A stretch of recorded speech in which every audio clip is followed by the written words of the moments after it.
One thing at Senate right now is that Sauder has the highest dropout rate of international students across any faculty in first year. How should they deal with this, or should they deal with it at all?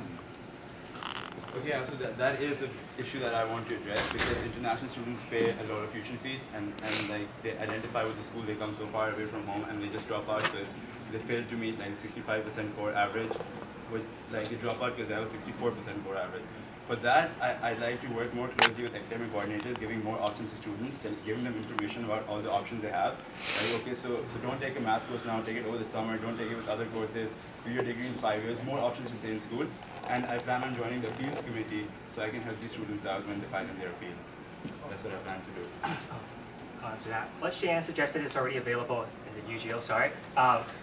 The root of the problem is from admission standards. There's no consistency across where students are coming in from different countries. So we need to make sure that people are coming in from, say, India, from China, from wherever else. We have a certain standard. We have a standardized metric to make sure that, yes, these are qualified students. They can handle the 4-year course load. They can handle what Sauder is going to give to them.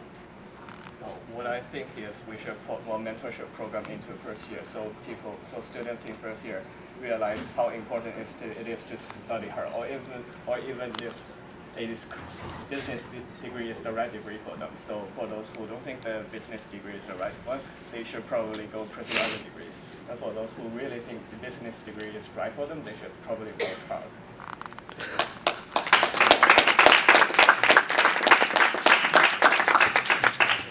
Another question from the audience? Go ahead, Jonas. Sure. As a current UBC senator, I want to actually direct a question to Seaching. So during my time with the AMS, we actually did look at the examinations database, and I think a string of people have actually looked. It's a really important issue, being able to get study material. However, there's been a lot of stress in Sauder to not get that, because I don't know what it is about Sauder professors, but they're not necessarily open to providing their examinations. So yes, I just want to hear, how do you see, what are the exact steps that you're going to use to make that happen, given that we've tried this about 3 or 4 times before without a lot of success with professors? What else are you going to be bringing to the table to make this happen this year? I'm going to talk to professors first, for sure, because not everybody wants to disclose their previous exams, so they cannot use their old tricks anymore. But at least I think they will be happy for us to share our classroom notes. That doesn't conflict with their interest, so that will be a good starting point. So after that, if some of the teachers decide it's possible to share the class exams, we can do that. If they strongly oppose, we can just share class notes. So that's better than nothing, right?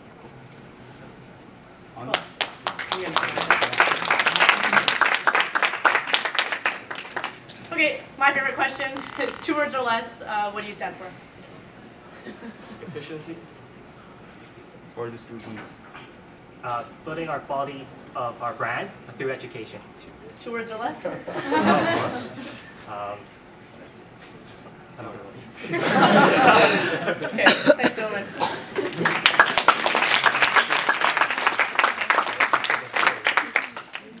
Alrighty, we are changing up the schedule a little bit, so now I am calling up all of the presidential candidates.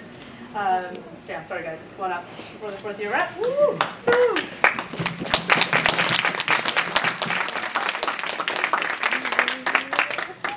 Don't look at me like I threw them off the rocker. All right. Okay, so this is going to be a really interesting debate for all the audience members who have already contributed questions. Thank you so much. It's really interesting to dive into their platforms a little bit more. To start off introductions with our presidential candidates, to my right, I have Johannes Rebene, Moses Richu, Rob Harmer, Paulina Axenova, and Edward Yen. President, you have 45 seconds to introduce yourself, and then we'll open it up to questions. Take it away, Johannes. Thank you so much, everybody, for coming. Over the last week or so, you've probably heard me a lot in classes, online, and in person talk about the 3 pillars of my platform: life, growth, and experience. And however, today, one thing that I want to talk about is why I'm actually standing here running for this position. Over the last 4 years, I've seen mostly every single aspect of how this university functions. Everything from sitting on a university-wide sustainability strategy committee to selling tickets for clubs to the floor of DLAM. But I think there are a few reasons that the CUS in this role are really calling me back. It's firstly, through running an election every single year and through being a Frosh leader, I've really gotten to know every single incoming class and gotten to see the talent and potential that they bring to the society. And I want to see their development and growth as a part of this. In addition, I feel that this is a place that I consider my home.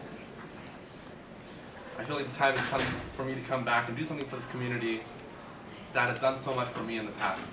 And this is why I'm standing here, proud to ask you for the opportunity to lead your society in this upcoming year. Thank you so much for your time.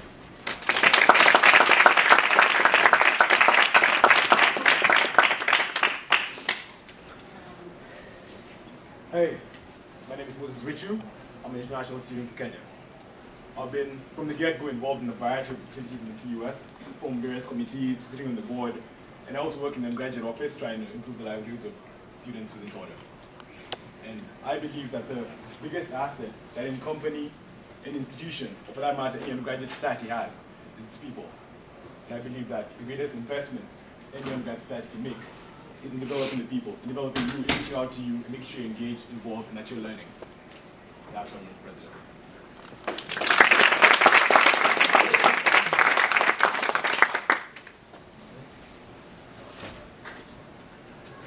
Hi there, my name is Rob Harmer. I'm a fourth-year OBHR student, and I want to be your CUS president. On 3 basic pillars, I stand here before you. 1, my degree is in talent management and organizational design. I love to create structures and teams that are built to succeed and outperform other teams so that you guys can have more value. 2, I've run organizations such as Frosh my second year, JCUS my last year. They're operations-based, results-driven to superior results, leading to School of the Year for JDC West and the Frosh Standard, to which all other Froshes are now held. And lastly, my leadership style is participative. I'm easy to get along with, I'm fun to be with on the team. My leadership style is one that I give the executives autonomy to do what they want, but also support them and get out of their way when they don't need me there. And for those reasons, because of my degree in talent management, my experience as a Frosh leader, and my participative leadership style, I want to be your CUS president. Thank you.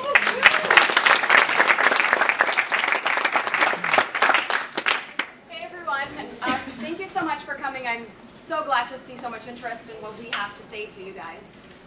My name is Paulina Axenova, and I'm running to be your next CUS president as well. So, for the past couple of years, I've been involved with the CUS. First and second year on the Campus Ambassador Program, Alumni Relations, and the Cavalier newspaper, and most recently as the Vice President of Marketing and the voting member of the Board of Directors. So in that past year on the 2 decision-making bodies, what I've noticed is that we have great intentions. We want what's best for students, where's the best value lies to students.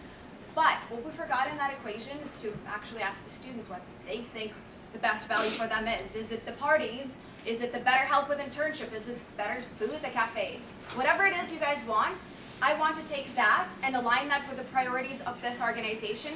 And I believe that I have the right experiences, the great passion for the success of CUS, Sauder, and the right tools to make this happen. So thank you so much for coming, and make sure to vote.